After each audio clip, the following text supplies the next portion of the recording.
What's up everybody, this is Lynch World, and today I have a little lesson for you. Recently it's been discovered that you can spell the word horror differently in the English language. And you may be wondering, how can somebody go about doing that? Well, allow me to fill you in. The new way on how to spell the word horror is S-A-fucking-D. Yes, the horror genre today is pretty sad. People, I'm talking a state of emergency. This particular genre needs help soon. Otherwise, all hope is gone. I mean, back in the 70s and 80s when this genre was going strong, it was like this unstoppable beast that just accumulated a lot more fans as years came, you know what I mean? Like, it was a great genre. It was pure. You could either have fun with it, movies like Reanimator for example, or you were just absolutely petrified by it. Movies like Texas Chainsaw, The Shining, Halloween, the first Nightmare on Elm Street, you name it. Nowadays, horror can be compared to that one guy who stands on the corner selling dope, sucking dick, just to provide for himself in the basic of ways, be it food, shelter, water, anything. And it's sad to see that unstoppable beast turn into this skinny little, scrawny little thing that's just about to give out. You know, it saddens me, but hey, that's what it is today. And you know what's even funnier? It's not like the problems this genre has. It's not like the problems are hard to see or complicated to fix. They're right there. They're as clear as daylight. But not much is being done about it, unfortunately. I mean, problem number one. Many classic horror movies from previous decades are being remade. Look, if you're gonna remake a classic horror movie, do something to make your own. Do something like John Carpenter did for The Thing. Why are you just gonna make a straight up copy of it with no heart or soul? Oh, wait. Just for the sake of money. That's the only reason why. The horror genre has turned into nothing but a cash grabbing horror, unfortunately. But hey, what else are you gonna do? Today we are in the era of greedy Hollywood, but whatever. Number two, jump scares. Now believe me, I know jump scares have been a part of the horror genre for years, for fucking decades. But the thing is, a lot of horror movies nowadays, not all, but a lot, that's all they rely on. For any person who knows a damn thing about horror, it's also that horror movies have atmosphere. You know, atmosphere. You know, the feeling all throughout the movie, it just makes you feel uncomfortable. It makes you feel uneasy. It makes you feel tension rising. It makes you feel that something's not right and some shit's about to go down. You know, a lot of horror movies nowadays don't have that. They just rely solely on jump scares.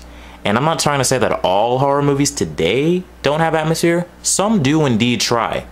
But like I said, just the majority kind of outrule that, so it's kind of hard to even see that nowadays in anything. I'm sorry, but it's the truth. Number three, lack of originality. Now this also ties into my first point about remakes, being, you know, it's not original if you're taking a fucking remake and doing it, copying it. And another thing that I mean is that just going into a trending style that's making a lot of money. And I say that because this exorcism, haunted house, ghost trend that's going on, it's really running dry.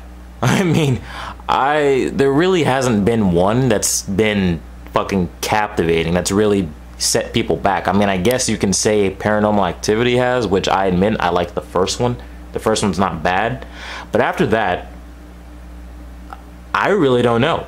What other ghost or exorcist or haunted house movie has really been, you know, so good that people are going to remember it for being this scary, or do you know what I mean? There's just, like I said, there's really no heart or soul there. It's just feeding into a trending genre that's bringing in the cash, and it's just, I just think people need to start doing more takes on the horror genre.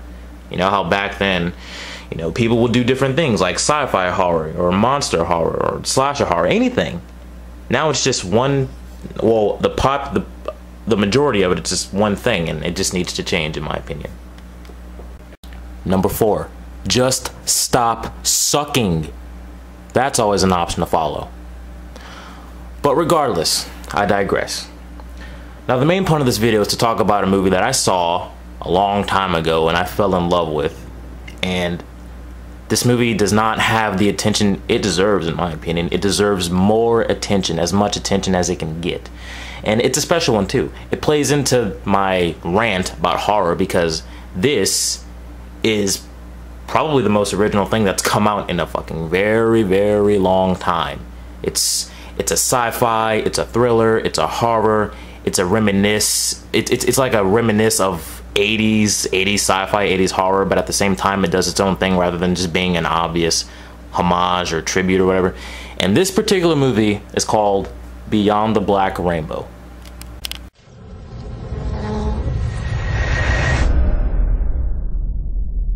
You are about to embark on a great journey.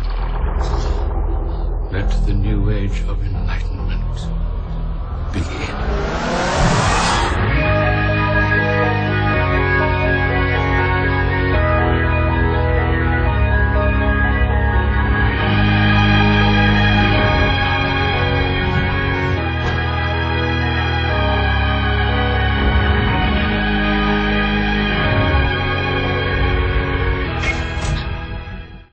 Trippy, visually stunning, fucking fantastic atmosphere, and a fucking fantastic soundtrack that unbelievably fantastic. I mean, this soundtrack is so good that I think it's fucking I think it's a crime that this movie has not had its own separate soundtrack release yet. That's how good it is. But regardless of the soundtrack, the movie's phenomenal. The movie's about this girl, and her name's Alina, and you don't know anything about her. She's stuck in this laboratory, this Kubrick-esque looking laboratory. And apparently, from all we know, it's run by this lunatic madman who we also know nothing of. And basically, the main gist of the movie is that she tries to escape. And that's pretty much it. Everything else, after understanding this gist, you are on your own, because this movie does not have a clear, a clear narrative at all. This movie has a very, very, very weak story. And some of you may think of that as a bad thing, which can be, which it doesn't. In this case, it doesn't really matter, because it's a very visual movie. It's about feeling. It's about atmosphere. It's about, it's about watching what's on the screen. You don't follow a narrative. You just feel what you see, basically. I compare it to 2001: A Space Odyssey. Do you watch that movie for a story, or do you watch that movie for the experience? This is what Beyond the...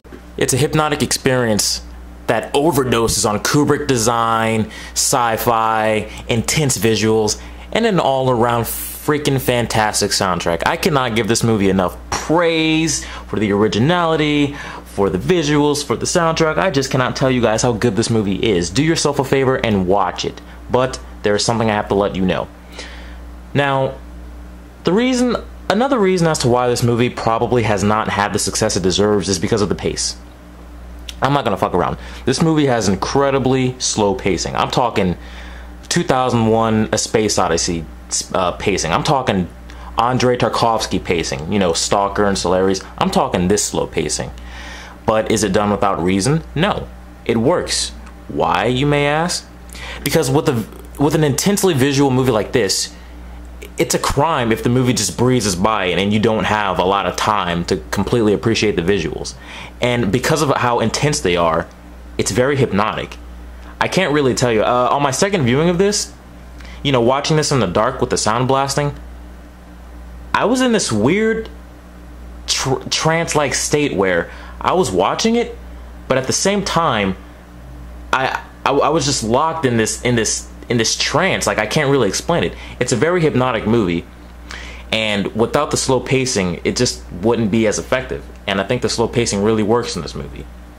But be warned, if you cannot handle an incredibly slow-paced movie, then, I guess you're gonna have to probably skip out on this movie. But I still say give it a chance. You never know, you may like it. I also blame the trailer for kind of giving it that intense, action-packed sci-fi look. But then again, what do you expect? They're not really going to advertise it the way how it really is. Otherwise, it wouldn't, make any money. But oh well. But aside from my jizzing over the visuals and soundtrack, I'm going to put it in perspective of my whole argument regarding the horror genre. Now, what this movie does, like I was saying earlier, that a lot of horror movies just don't really do that much anymore. This movie has an atmosphere. Has a true atmosphere. The reason why I say that is because throughout the movie, you're in this entire laboratory with this girl.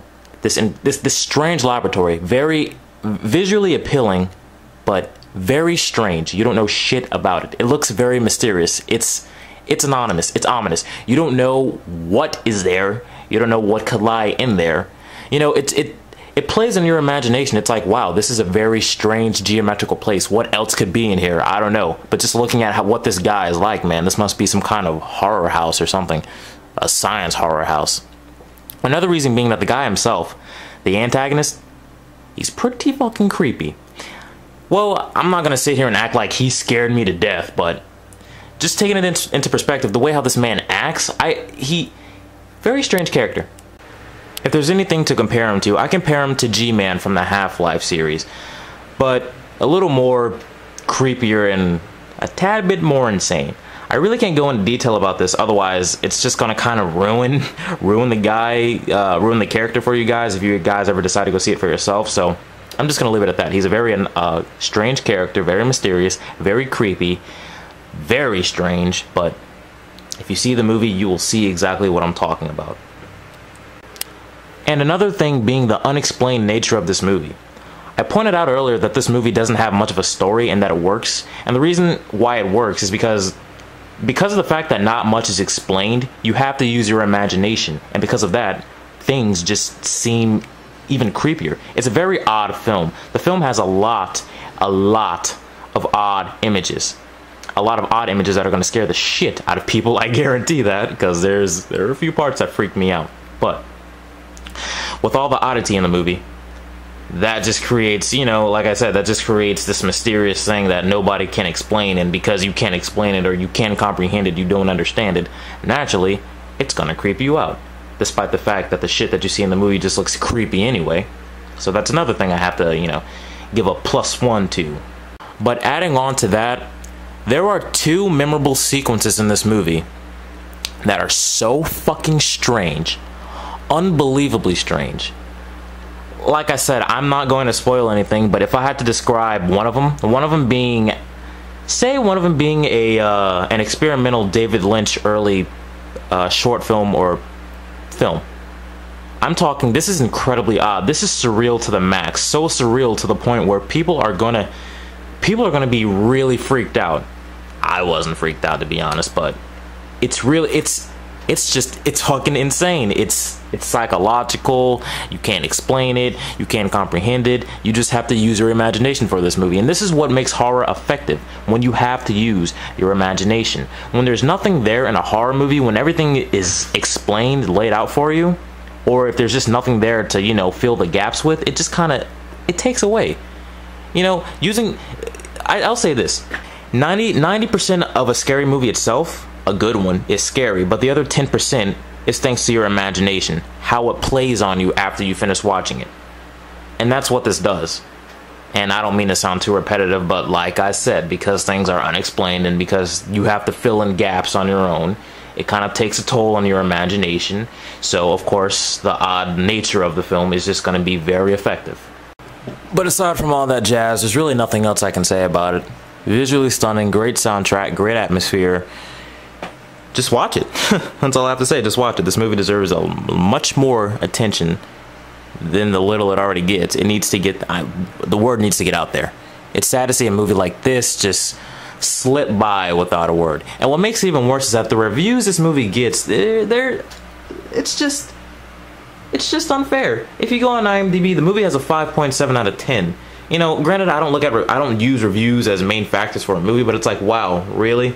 And is it because the movie doesn't have a clear story? Is it because the movie's incredibly slow paced? Well, hell, then we might as well just vote down 2001 or any other Tarkovsky movie in that case. But regardless, do yourself a favor, watch the movie, have a good time, keep searching underground, because there are a lot of good horror movies underground. Have we found them all yet? No. But this is a process that we should all go through and to see what we can dig up. This is Lynch World. Thanks for watching. More videos on the way.